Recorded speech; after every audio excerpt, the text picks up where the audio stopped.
Okay. First, I want to say, I don't believe you people. They ask you what it takes for a good program. You could say it should be fun, good grades without investing, gourmet food, trips to the beach. You chose the blue pill. So congratulations. Okay, you're going to be sorry for that. And just yesterday, I was interviewed for a piece in The Marker about like data science and women. I'm very happy to see that many people are entering the field. The quality of people just increases, my point of view. That's not going to be streamlined for previous years, right? Just for this year, quality definitely increases. And there's a good representation of women. So definitely good moves in that direction. You chose to take a large effort that would get you starting in hopefully a very enjoyable, fun, challenging experience. I want to talk a bit about both what it means to be a data scientist and what do we plan in this program and course generally. Yeah, okay. So just a bit about me. I teach deep learning here. I had the research department at a company called Gong.io. I'll share more about that probably in the course with some use cases. I also teach data science at the Bar-Ilan University's Faculty of Engineering. And my background is actually just research, not computer science. I didn't train deep neural network when I was 3. These things are pretty new. So all of those things are things that you learn from working. When I grew up in movies and books, we had the notion of like robots, those smart entities that can do amazing things. But all around us, those things are pretty stupid. Kind of like robots really needed HR consulting on how to interview. Originally, when we were designing algorithms, we had to approach them in a certain way. We want to tell the species of a cat. Okay, we had to define the criteria. What sets a Siamese cat from a Russian blue cat, the angle of the ears, the length of the ears in proportion to the distance between the eyes, all of those features. But in recent years, there's a paradigm change led by machine learning. Okay, so if in traditional computer programming, you have the data and you write the code, the program, apply the program to the data through the computer to generate the output, machine learning says, let's do it differently. Okay, let's take the data and the outputs that we want the machine to generate for it, the computer, and somehow the computer is supposed to learn how to map the data to the output. So it generates the program for us. If we want to teach a computer to classify cats and dogs, all we need to do, and that's the promise, and we'll see how difficult it is, but how we can do that with higher and higher accuracy all the time, just show it images of cats and images of dogs and give it the correct label. Say nothing about that cats have triangular ears or, the different breeds of dogs. Don't do any semantic teaching, no rules, no heuristics. Just do this mapping and eventually the machine would learn. The inspiration is our biological brains. We have neurons that convey information through electrical motion, through the action potential. One neuron can activate, or several neurons can activate other neurons if they excite the neuron enough, if they pass a threshold, that postsynaptic cell, that postsynaptic neuron would fire and convey information more and more. And we try to simulate that in a computer, and we see how we do that. Okay, so we collect input in one neuron from many other previous neurons. And if we have something like this, we have an image with the digit 8, and we want to say that this is an 8, okay? At the basic level, what you can do is just take this image, turn it into a 1D vector, connect all of those pixels into 10 different neurons, and let the machine learn the weights so that the neuron associated with 8 with fire, and all the others would be silent. Then we'll learn how we actually can do these things. Behind this, there's a process of learning, and we learn about this process in the deep learning course as well. Okay, we show these images, we convey them in a forward path through the network. Okay, then we compute the predicted output, and we see if we are correct or wrong. In either case, we don't just stop there. We see what do we have to do, what do we have to change in order to be slightly better next time. What can we do? So next time would be a bit more correct. And we do that for one image, then we do it for a batch of images, then we do it for 1 million+ images over and over again. And eventually, with this backpropagation adjustment of the weights, the network learns something. Okay. This optimization happens on many different algorithms. It's very prominent in neural networks, but we learn on other cases where this happens. And for us, especially in recent years, it happens quite easily with existing frameworks. So this is an example of a PyTorch course. You'd work with that, you'd write this type of code. But all it takes in a neural network to do this optimization is written in this loop. We'll go over not many lines. You'll understand everything that there is there. A lot of those things are taken care of for you. You don't have to compute the changes that you actually have to do in each step of the network. Okay, the network and the framework take care of that for us. And eventually this leads to amazing results. So let's see a few of them, okay? And during the course, we'll understand how we actually get that.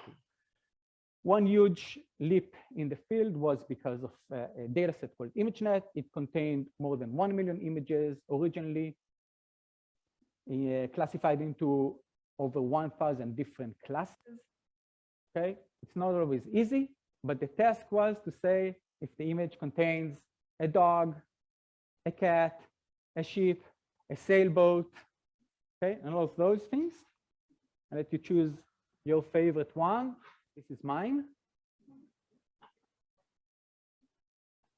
And in 2012 was the first year where the winner was a neural network. Okay, so we're talking on about less than 10 years of like really active research in this field, and it took time to kick off. But you can see that before that, we reached over 25% errors when we had 5 guesses. Any one of those 5 guesses was correct. We got this as correct, okay? So the first neural network reached 16%, and pretty quickly we got to superhuman capabilities in 2015, 3 years later only, okay? We're talking about very early days of this process.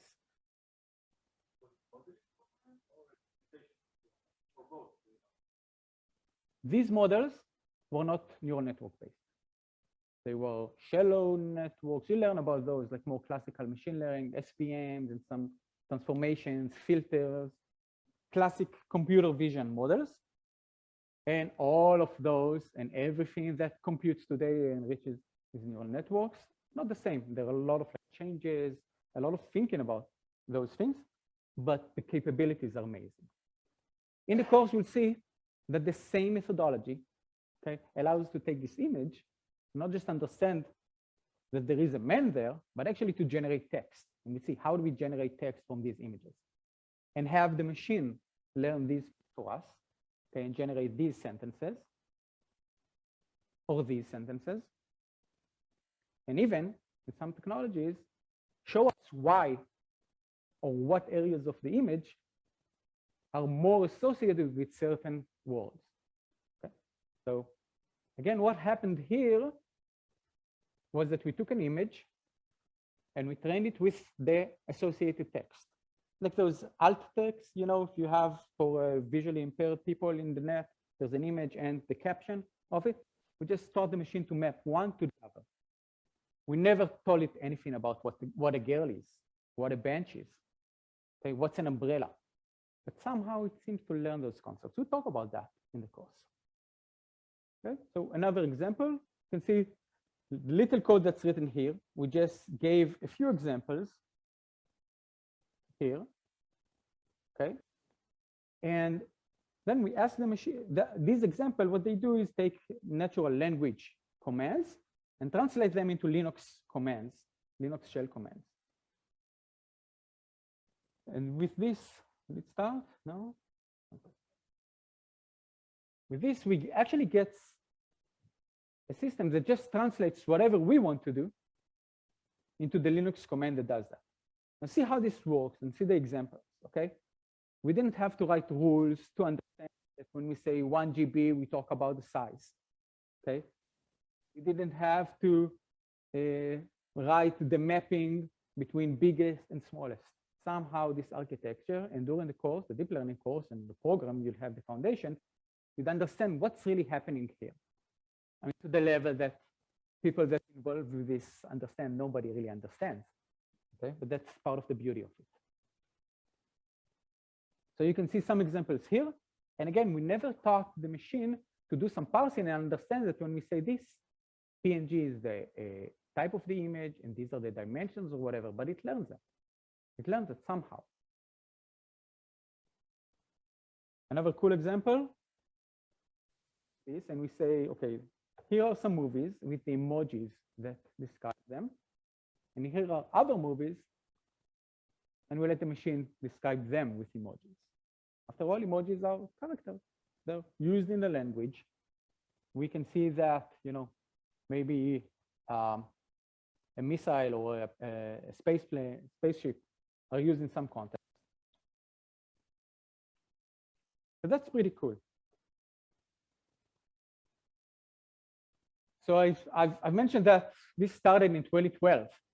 Okay, what happened? What do we have? So obviously we have more data, lots of data. Okay, we talk about data soon. Much more compute, not just because of Moore's law, but because we have distributed computing, because of the internet, because of connectivity. We can do training on tens of thousands of machines at the same time, and because of algorithmic progress. The things that worked in 2012 work much better on a much larger set of cases these days, and we learn to spend a lot of time working on these. So data, this is like the big data landscape in terms of companies. I can show like numbers of the amount of data mankind is generating, but it's, you know, just growing. So you can see the landscape of companies in 2014, 2016, 2018, and 2021. Okay, and each of these squares, pretty much like this, is kind of like the entire map in 2014.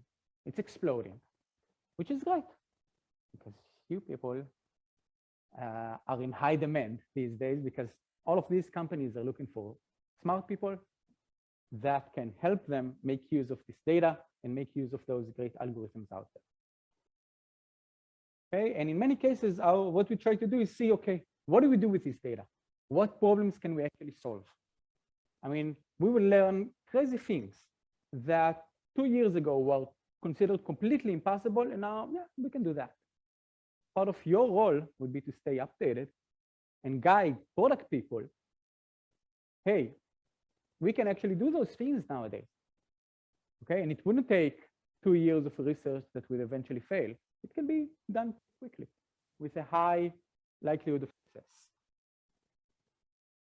So the first thing we maybe want to start understanding, and it's difficult, is what is a data scientist? Okay, that's the best definition that I found. Okay, and this goes to show that there's really a lot of confusion about this. All these are like job descriptions or titles that I took from, I think it was Glassdoor. Yeah, and like, and you can see that there's so many subfields and elements and different aspects, because being data scientist requires you to know a lot of things. You need to learn math and statistics. We started with that today. You need to know programming. You need to understand databases. This even doesn't really list DevOps, which is probably bigger than all of this altogether. Having the domain knowledge, knowing how to communicate your results, all the algorithmic understanding, nobody can do all of that. Okay, so we kind of like try to see, okay, how do we work on that? What do we actually do? How do we actually, what's our job? What do we do every day? Okay, because without really having an inner understanding, there's kind of like a feeling that, okay, everybody's a data scientist. If you know, do a sort in SQL, then yeah, why not? Generally, there's like a Venn diagram of divisions, but these things change all the time. There are positions that are not written here. MLOps, for example, that you have some exposure to as well. But basically, data analysts analyze data and turn it into insights. Okay, usually taking raw data from databases with dashboards, so they affect business decisions. Modeling can be used there, but it won't be a neural network. Usually be much simpler correlations most of the time. But you know, these guys generate a lot of like business value. And I think one of the things people don't appreciate enough is that in many cases in the industry, this would generate enough value, or in an ROI perspective, the best you can do for the company. Okay, even if you're a data scientist. Okay, data engineers or machine learning engineers are in charge of getting the data from whatever system with the velocity and volume and variability, and making sure that all of these work perfectly. Data engineering and machine learning engineering, that the model runs and they are monitored, and we know when things don't really work well, that you start the appropriate machines, that all of those things work as they should be. Data science, which is what we'll focus on most of the program, it's kind of like taking part in all of these, but also coming up with the correct or best or good enough algorithm for the job. So because there are so many things involved, and you all come from very different backgrounds, my job is hard, but your job is harder. You need to identify your superpower. There will be a lot of like cases and things that you will not be very good at. Okay, you might have done research for years, long years. You have a PhD in something. You know how to ask a scientific question. You know how to translate it into an experiment. You know how to analyze results. You have no idea what this cloud, AWS, whatever computer says no problem, which is fine. You learn to do that. You need to be good enough at that, but understand your superpower and use that. Okay, except that it's a very big field. You can't be great at everything. Try to identify what you're better at and enjoy doing. Okay, this should be fun. Okay, remember, next time when they ask you what do you expect the program to be, fun. So okay, I've mentioned all of those things. Some things that we tend to miss, and it's important that you acknowledge them. We're here to study data science, so we need to give attention to the data. Data is very important. Okay, data is crucial. We all say, in God we trust, all other bring data, or without data, you're just another person with an opinion. Or if you have data, let's go with the data. If you have an opinion, let's go with mine. Okay, but most of the time, and you will see this through the course, and you will see this when you work, try to be conscious of that. You don't really care about the data, and you should. It's the most important thing that you're going to look at. Really try to spend time and understand the data. The other part is science. And I'm not talking about science in a systematic body of knowledge gather. Okay, I'm talking about like the scientific way of thinking. Research projects and models are a first step. Your work as a data scientist many times starts when your first model is done. Taking a matrix, you learn about that, of observations and features, and coming up with the best model for those is not, okay, is not your job as a data scientist. It's easy. AutoML, machine learning, doing 100,000 times more experiments than you do, probably replace today, if not in like 3 years. Bayesian optimizations, you learn about all of those things, okay?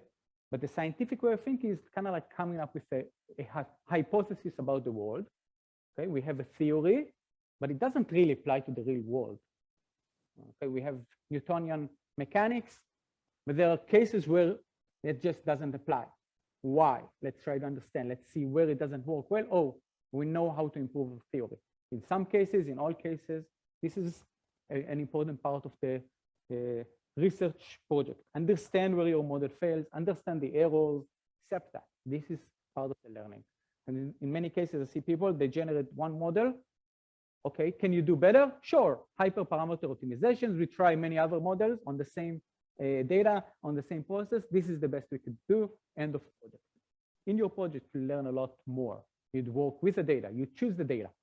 Okay, you see how, based on your model, you understand where it doesn't perform well, and how you can generate new features, and how you can come up with something that would just that. I've talked about how in only 3 years, computers managed to beat human level on the ImageNet dataset. The cool thing is that in recent years, it's getting shorter and shorter on much more difficult tasks. So most of these tasks nowadays are like around NLP, human level understanding of text. And you see that it just takes just a few years for challenging data sets to be beat. One example is the superglue dataset. It was introduced in April 2019, okay? And they say in selected tasks for superglue, we obviously wanted tasks that involve language understanding and that are not yet solvable by existing methods, but are easily solvable by humans. Okay? They specifically chose things that computers at the time were not good at. Okay? Things that are easy for humans, relatively easy, but machines couldn't really do them well enough. Okay? Like something like this. The child became immune to the disease. What's the cause for this? A or B? People can do that with, real world knowledge or some whatever, we don't really know. So this is April 2019, January 2021, so like a year and a half later. The first were Microsoft, many other groups achieved that as well. Machines achieve superhuman capabilities on this superglue dataset benchmark. But it's important to understand that it's really not about the algorithms, and it's really not about the data. I mean, if things move so quickly, and every day you have a new model, new algorithm that surpasses state-of-the-art results, and is the #1 in all the leaderboards, you somehow need to run at the highest speed just to stay in place, like the queen from Alice in Wonderland. Okay, you can't stay behind. You have to run as quickly as you can. You have to read all those papers. You have to stay updated, just flying back. Eventually, initially, you'll feel this, and you will do this, and it's important, but it's A, exhausting, and B, incorrect. Okay, you can't do that all the time. You can't chase the tail all the time. You need to understand what's a real revolution, what really applies to what you're doing, and what you're saying, okay, this is enough. This is what I'm going to do because we're all going to be good enough parents for our models. Okay, don't invest too much in them. So a few things to take into account from my perspective. You're learning a new language, which means that you're going to make complete nonsense in the beginning, and you're going to forget what you wanted to say, and it's going to sound like goo to some people, which is great because you're practicing. Okay, practice.